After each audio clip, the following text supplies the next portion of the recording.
Olá, tudo bem? Um grande abraço para você. Estamos com a nossa edição de sábado do Poços Agora, aqui pela TV Poços, com assuntos sempre importantes, relevantes, de interesse dos nossos telespectadores, da nossa população, Poços, região, onde quer que você acompanhe aí o nosso sinal, onde chega o sinal da TV Poços, nosso abraço, nosso carinho para vocês. E hoje, um programa mais que especial, porque estou recebendo aqui uma das pessoas que eu tenho o maior prazer de ter amizade, de ter o convívio, não é?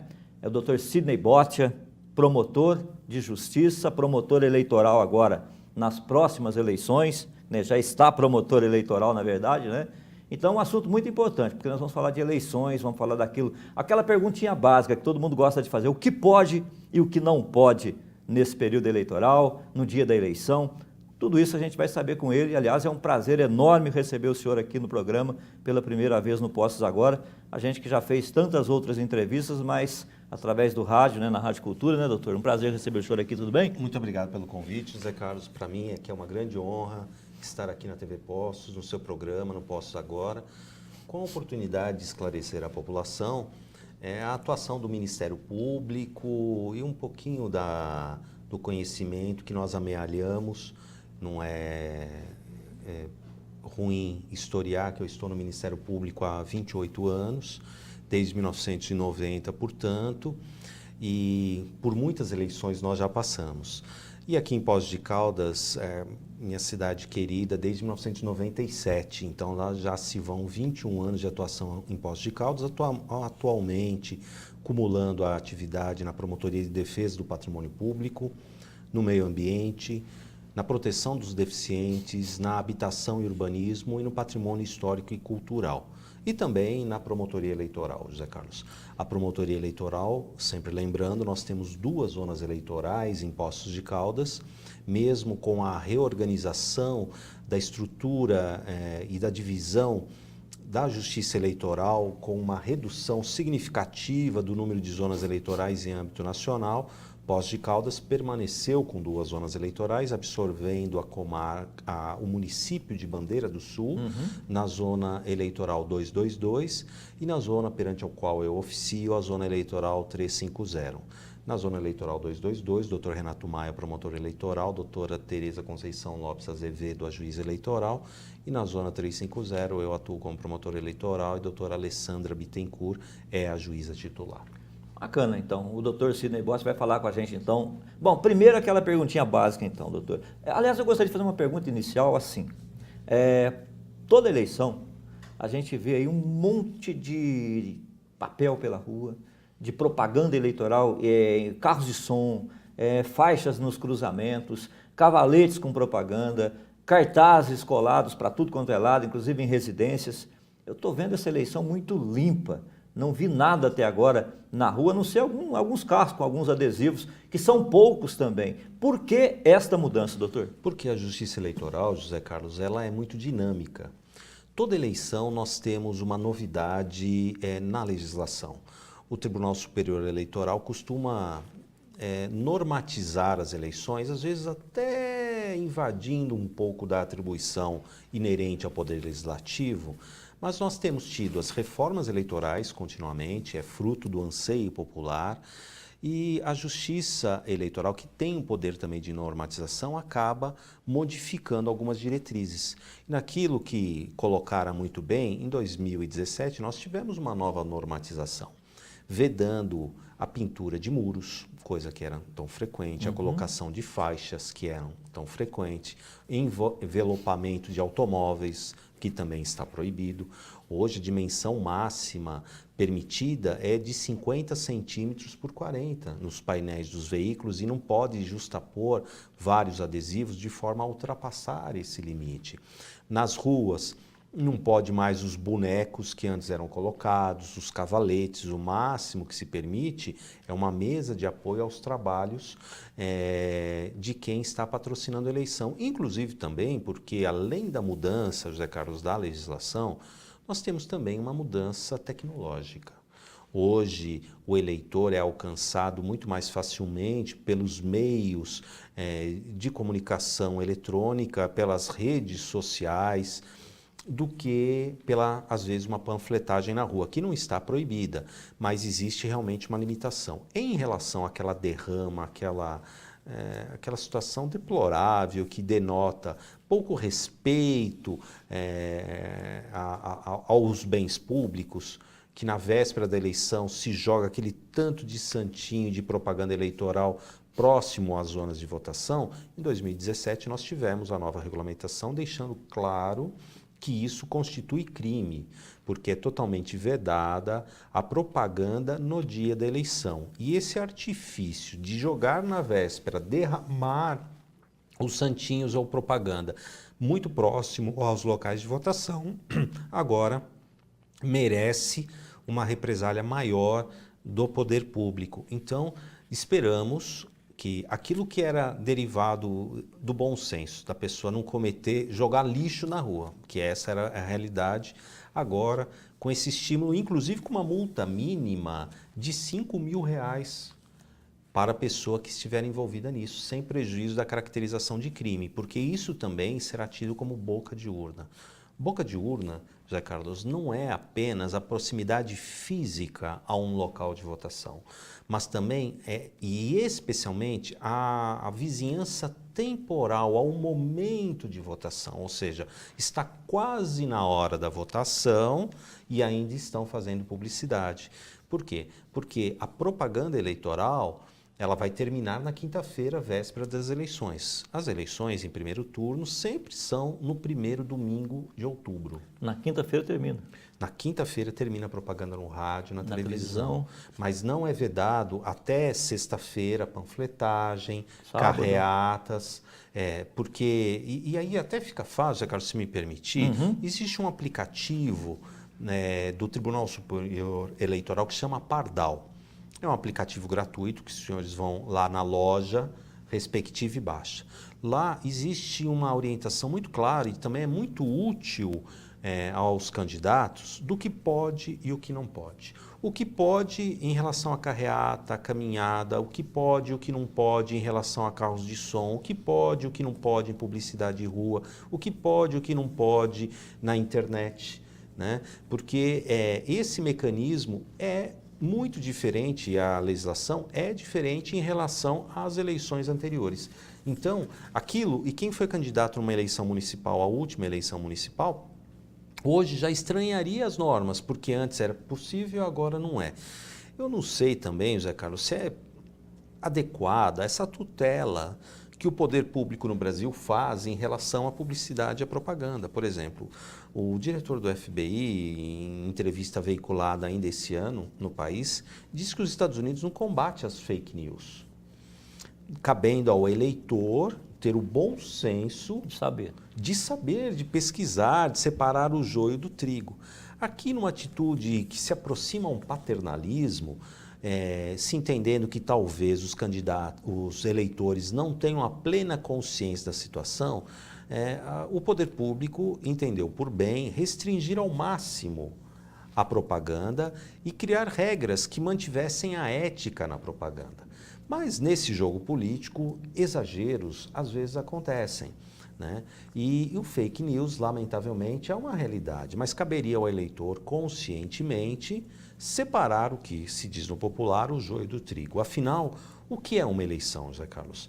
Na eleição, o cidadão, que é aquela pessoa que tem capacidade de votar, que está regular com a justiça eleitoral, ela transfere a um representante o seu desejo, a sua vontade, o seu anseio.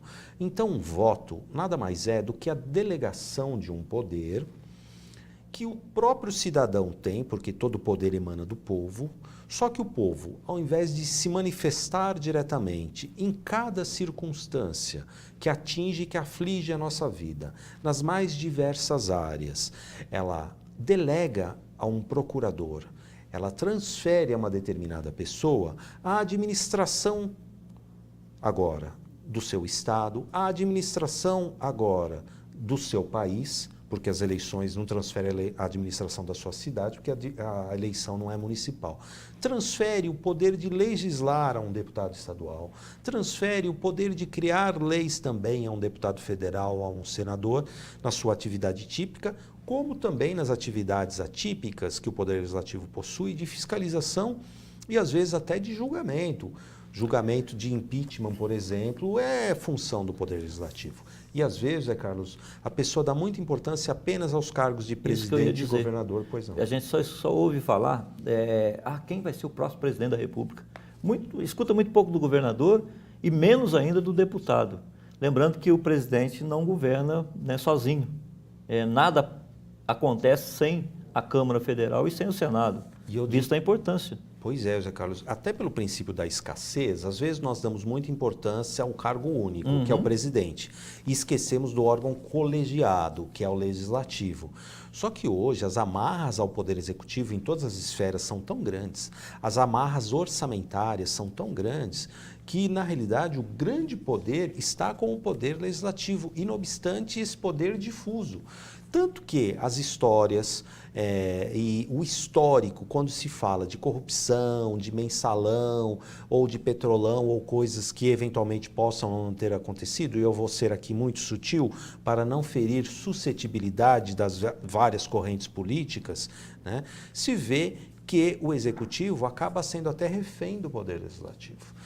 E aí, o cidadão nessa delegação, às vezes, escolhe o seu deputado de última hora sob um critério puramente, às vezes, financista. Aquela pessoa fala, trazer recursos para a minha cidade, ou aquela candidata é a pessoa que eu conheço. Esquece da análise que deve ser feita. Por quê? Porque quando a gente escolhe alguém para jogar no nosso nome, nós temos que fazer uma seleção. Se fosse uma seleção de futebol e nós pudéssemos escolher, talvez nós escolhêssemos o Messi, que é argentino, o Cristiano Ronaldo, que é português, ao invés de um jogador brasileiro de estar nas nossas seleções. E eu digo isso por quê? Porque essa proximidade física, de bairrismo, ou de vertente religiosa, ou de vertente ideológica, nem sempre representa a melhor pessoa, que às vezes está lá no time adversário, no país adversário. Então é um momento de reflexão, por quê? É um momento de reflexão daquilo que eu quero para mim, porque a população tem o hábito também de reclamar de tudo. Nós vemos que o mundo tem melhorado muito nas últimas décadas.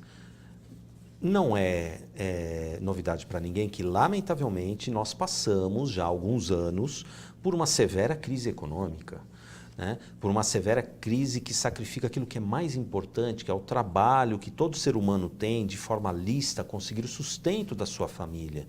Mas se nós pegarmos em relação à evolução das últimas décadas, nós temos não só no Brasil, como no mundo todo, queda da mortalidade infantil, o aumento significativo da expectativa de vida, né? O aumento da escolaridade. Há 20, 30 anos atrás era difícil, às vezes, Carlos, encontrar uma pessoa ou uma família em que todas as pessoas tivessem um curso universitário. Hoje é muito comum nós pegarmos um jovem de 18, 19 anos, né, numa universidade, independente da sua classe econômica. A questão do trabalho. O trabalho infantil, apesar de eventualmente existir, ela já não é mais uma regra. E na nossa época, assim como o meu caso, o seu também, eu tenho certeza, que começamos... trabalhava, né? Trabalhamos, eu comecei a trabalhar com 14 anos de idade, tanto que eu tenho hoje... Eu comecei bem antes, viu, doutor? Então. Bem antes. E eu tenho... Sofri mais. Pois é, eu tenho 37 anos de trabalho e de contribuição e muito longe ainda da aposentadoria, Zé Carlos. Por quê? Porque nós começávamos a trabalhar com 14 anos de idade. Né? E as pessoas que estavam no interior, às vezes até em razão da proximidade de zona rural e tudo, esse controle e essa idade era muito mais precoce, como realmente no seu caso. Mas hoje, nem na zona rural se encontra isso com frequência, se é que se encontra. Então, o país, a longo prazo, tem melhorado, porque quando nós fazemos alguma análise, e é muito simples, hoje todo mundo tem celular, hoje as pessoas têm uma condição mínima de existência, apesar da grande dificuldade realmente que nós temos na questão econômica, que atinge várias classes sociais, desemprego, empresários e etc. José Carlos. Muito bem, estamos conversando com o Dr. Sidney Botia, promotor eleitoral da 350, Zona Eleitoral 350, Quem que é a juíza da zona mesmo? É doutora Alessandra Bittencourt. Doutora Alessandra Bittencourt, e nós temos a outra zona eleitoral, que é a 222, que nós temos o doutor Renato Maia, né, como promotor. E a juíza doutora Tereza Conceição Lopes Azevedo. São, portanto, os responsáveis aí para, né, acompanhar as eleições desse ano aqui no nosso município. Nós voltamos dentro de instantes com a segunda parte do nosso bate-papo aqui com o Dr. Sidney Bott.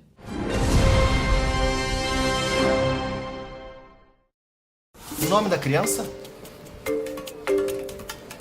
Isaías. Esta aqui, meu filho.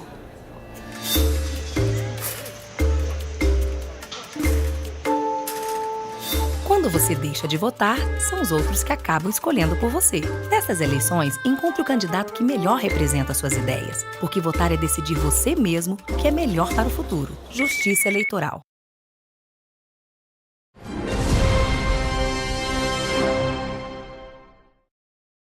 Estamos de volta com o Postos Agora, edição de sábado. Estamos conversando com o Dr. Sidney Bott, a promotora eleitoral, nesta eleição, que continuou batendo esse papo com a gente. Doutor, vamos mais diretamente com o eleitor agora. Lei seca continua? Lei seca, às vésperas normalmente da eleição, é que é determinada a restrição de horário e se vai existir ou não. Tradicionalmente, toda eleição, o Gabinete de Segurança Institucional do Estado acaba baixando uma normatização que ainda não veio, mas isso normalmente vem na semana da eleição, fixando tradicionalmente que das 6 às 20 horas, às 21 ou às 22 horas, vigora a lei seca. Transporte de eleitores, continua do mesmo jeito? Transporte de eleitores é um dos crimes mais graves, José Carlos, que nós temos. A pena mínima é de 4 anos de prisão e com pena mínima de 4 anos não é nem possível substituição por uma prestação de serviço à comunidade, uma pena alternativa. E por que que o transporte de eleitores é vedado? Por quê? O transporte de eleitores não autorizado pela Justiça Eleitoral. Como o seu programa repercute em vários municípios, em municípios menores, a situação é diferente. Por quê? Porque em Poços de Caldas nós temos uma empresa concessionária que presta um serviço com muita capilaridade, ou seja, atinge todos os bairros da cidade, inclusive a zona rural. E como existe essa capilaridade, em Poços de Caldas nós não temos a Comissão Municipal de Transporte. Mas quando nós temos municípios menores, existe uma Comissão Municipal de Transportes que faz a requisição aos proprietários rurais, dos ônibus, a empresas, e eles fixam, essa Comissão Municipal de Transporte, os itinerários e os horários de transporte. Por que aqui em Poços de Caldas é fácil a gente identificar um transporte irregular? Porque qualquer ônibus que estiver transportando eleitores está em situação irregular, porque não tem credenciamento para transportar eleitor. O transporte, na realidade, ele é vinculado apenas às linhas regulares e ao veículo da pessoa e seus familiares ou pessoas próximas, né? Então, o transporte de eleitor é uma grande armadilha, inclusive porque fala assim, mas a pessoa mora no Campestre e vota aqui em Poços de Caldas. E não tem condição porque o ônibus intermunicipal é caro. Nós não podemos esquecer que a pessoa tem o direito de justificar o voto. Está fora da sua zona eleitoral, ele vai lá em Campestre e justifica o voto. Que não pode se deslocar, por exemplo, até Poços de Caldas, ele não pode se deslocar de Cabo Verde para cá. Então, o transporte acaba sendo vedado, porque o eleitor teve a oportunidade de fazer a transferência do seu título e... Lembrando sempre que a pessoa não é obrigada a votar, ela é obrigada a estar regular com a Justiça Eleitoral. E se estiver fora do seu domicílio, por exemplo, em viagem, ou a passeio, ou porque mudou-se e não transferiu o título, ela deve justificar a sua ausência nas eleições. Vamos explicar mais uma coisinha aqui que eu acho importante, doutor. Como votar? Esse ano, por exemplo, tem que votar para 2 senadores. Se votar no mesmo candidato, o voto 1 para Senado, o voto 2 para Senado, na mesma pessoa, um desses votos ele vai ser anulado. A urna já não vai absorver 2 votos na mesma pessoa na questão da totalização. E essa questão da urna, eu acho que até em off... Quer me perguntar? Quero, até porque a pergunta que eu tinha aqui, deixada aqui mais reservada, pois é. Porque o novo presidente do STF, né, o ministro Dias Toffoli, ele foi muito claro agora na mídia nacional, dizendo que confia 100% na urna eletrônica. E eu até tinha perguntado aqui, né, tinha até colocado aqui na minha pauta, O senhor pensa assim também? Penso assim, José Carlos, porque eu que fiz eleições no sistema antigo, no sistema tradicional, com escrutínio manual em 90, em 92 e 94, com experiência de 3 apurações, no sistema antigo de cédula, e desde 96 nós temos a questão da urna eletrônica, nós vemos um gigantesco avanço no sistema. Voltar, portanto, ao sistema antigo de cédula, nós ficamos muito mais, mas muito mais suscetíveis a desvios, às fraudes, até pelo cansaço, pelo tempo, porque a apuração, e o senhor acompanhou, Zé Carlos, muitas apurações, como locutor na rádio e tudo, às vezes por dias, e a gente tinha que colocar plantão policial para ficar vigiando junto com equipes dos partidos políticos, e ali na hora de apurar uma letra que a gente não consegue entender e tudo, às vezes votos se perdiam, e na urna eletrônica acaba não se perdendo nada. A apuração é muito mais rápida, é muito mais transparente. Eu estou falando que é muito mais seguro que o sistema anterior. Agora, todo sistema, ele demanda algum aprimoramento. Então, eu não vejo nessa questão de aprimoramento, e o aprimoramento envolve um aprimoramento de informática, um aprimoramento de estrutura física e um aprimoramento de auditagem. Então, hoje, nós podemos ter toda a serenidade que seria uma involução abrir mão da urna eletrônica, que é acompanhada pelo Ministério Público, que é acompanhada pela OAB, que é acompanhada pelos partidos políticos e que tem uma tradição de mais de 20 anos. E nesses 20 anos, com eleitos da corrente política A, da corrente política B, da corrente política C, nós não tivemos nenhuma situação de fraude clara. Então, eu acho que é mais preocupação do que efetividade de possibilidade de fraude. Uma outra questão simples, doutor, que eu gostaria que o senhor explicasse também, que é a questão da biometria. Foi feita uma grande campanha, muita gente fez a biometria, né, tal, mas muita gente não fez. E ainda vejo gente com dúvida se quem não fez vai poder votar normalmente. Pode votar, porque a biometria ela foi obrigatória em alguns municípios e está sendo implantada em todos os outros. Em Poços está tranquilo, então não é obrigatório ainda. Não. Agora, quem já fez a biometria tem algumas facilidades, que é a agilidade na hora do voto, é a dispensa de comprovação de documento com foto, e aquilo que nós falamos há pouco, a pessoa que foi transferir o seu domicílio para até ficar mais próximo do seu bairro, porque a pessoa muda e tudo mais, quando ela fez essa modificação de sessão eleitoral, já colheram a biometria. O eleitor novo já foi colhida a biometria. E, muito proximamente, a biometria vai ser obrigatória. E não só para as eleições, Zé Carlos, porque a biometria e a identificação digital é um avanço tecnológico que nós temos até como uma premissa para reunir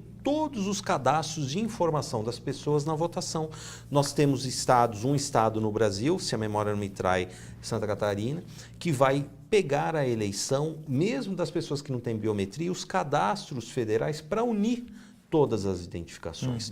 Porque na situação manual, o que acontecia com facilidade? A pessoa às vezes se cadastrava irregularmente, permitia a fraude, a biometria hoje é um documento único que vai registrar e, portanto, vincular número de RG, de CPF, de passaporte, até hoje nós temos a carteira de habilitação digital. Hoje tem. Né? Então a tecnologia é muito bem-vinda, mas o nosso eleitor, o eleitor dos municípios vizinhos, pode votar tranquilamente, levando o seu documento com uma foto e o seu título de eleitor.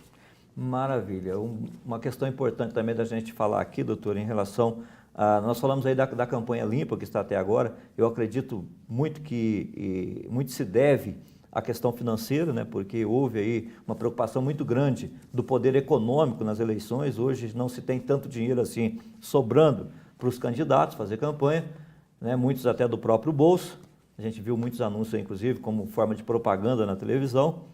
Mas há outros poderes que não são combatidos ainda. Por exemplo, o poder religioso. Aqui não estamos falando de igreja, tá, gente? Nenhuma igreja A ou B, porque várias delas têm seus candidatos. A justiça, tradicionalmente, e essa modificação, inclusive, que faz com que os candidatos tenham menos dinheiro, é fruto de uma reforma eleitoral. A justiça, tradicionalmente, se preocupava muito em combater o abuso do poder político, que é combater a estrutura de quem já detinha o cargo e usa a estrutura do seu município, do seu estado, da sua secretaria para fazer campanha em prol de um candidato. Isso é um combate tradicional que nós temos. O abuso do poder econômico, que criou tantas mazelas no país, tradicionalmente também nós procuramos sempre coibir. Tanto que nós tivemos a modificação eleitoral proibindo o financiamento por pessoas jurídicas. Hoje, as vaquinhas são feitas por pessoas físicas.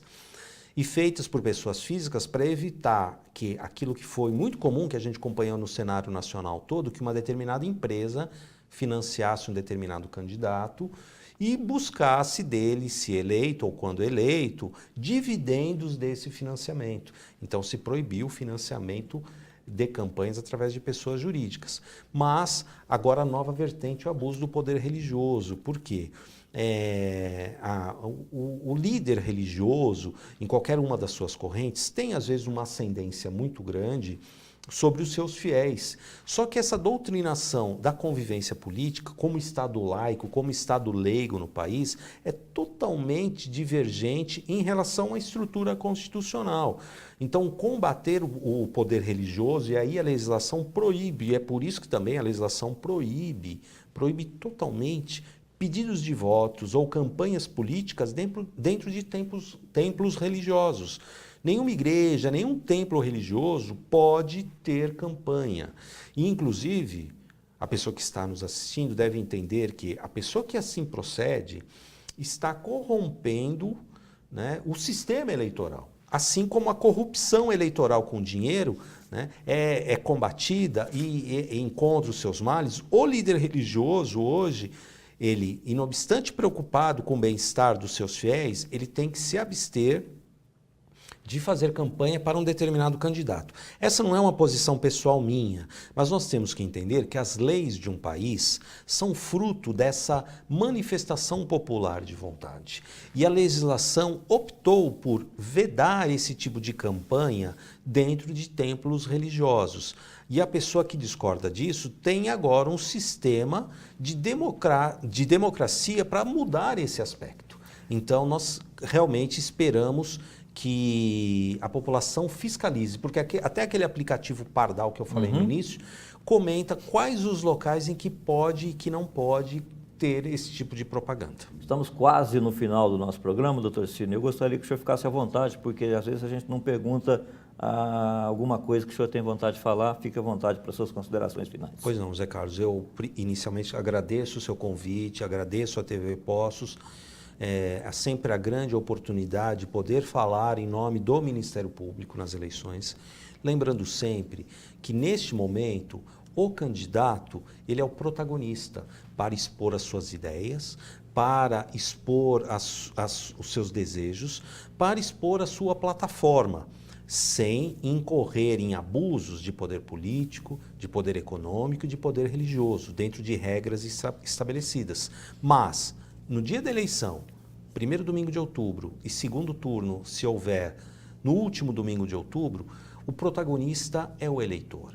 Porque, como o poder emana do povo, é o momento do povo, de forma válida, de forma livre, sem pressão, sem radicalismo, exercer de forma autônoma a sua vontade. Uma pessoa, um voto.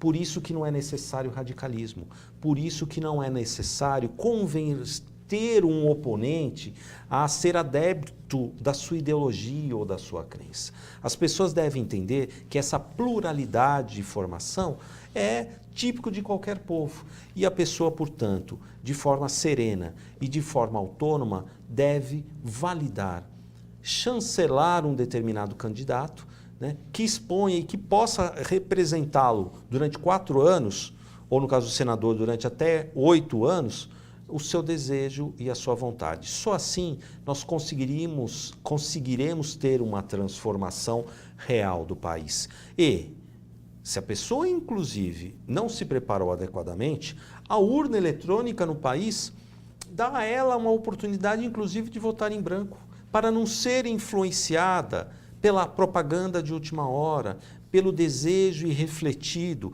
porque nós temos que ter bons governantes que representem de forma civilizada e dentro das regras estabelecidas pelo povo, o bem-estar da nossa população.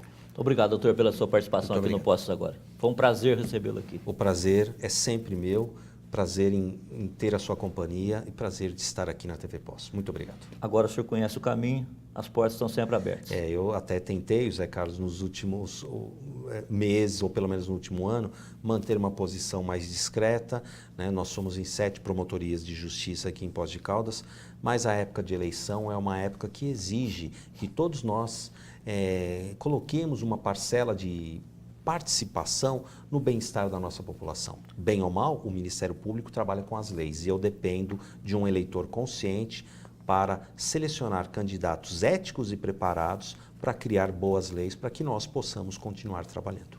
Muito obrigado. Dr. Sidney Botti, promotor eleitoral da Zona Eleitoral 350, aqui de Poços de Caldas, falou conosco no Postos Agora, edição deste sábado. Um grande abraço para você, um bom restante de final de semana e até a próxima edição.